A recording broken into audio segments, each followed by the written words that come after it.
അദാനിയെക്കുറിച്ചുള്ള report വന്ന് 18 മാസങ്ങൾക്ക് ശേഷമാണ് അടുത്ത റിപ്പോർട്ട് ഹിൻഡൻബർഗ് പറയുന്നത്.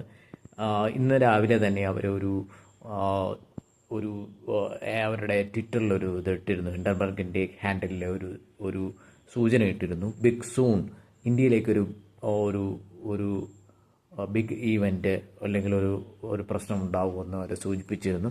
പക്ഷേ ഇന്ന് ഫുൾ അതിൻ്റെ ഇത് ഇട്ടിട്ടുണ്ട്, ഹിൻഡൻബർഗ് ഇട്ടിട്ടുണ്ട്. അതിൽ പറയുന്നത് സെബിക്ക് ഈ അദാനി സ്കാൻഡൽ വന്നതിന് ശേഷം അവർക്ക് ഇതിനെ അന്വേഷിക്കണമെന്ന്, പ്രോബ് ചെയ്യണമെന്ന് വളരെ ഉത്സാഹം കാണിക്കുന്നില്ല. അതിൻ്റെ കാരണമെന്ന് പറയുന്നത് നമ്മുടെ മാധവി പുരി ബുച്ച് എന്ന് പറയുന്ന സെബിയുടെ ചെയർപേഴ്സണും അവരുടെ ഹസ്ബൻഡും ഉൾപ്പെടെ അവർക്ക് മൗറീഷ്യസിൽ ഇൻവെസ്റ്റ്മെൻറ്റ് ഉണ്ട് എന്ന ഒരു സൂചനയാണ് ഹിൻഡൻബർഗ് നൽകുന്നത്.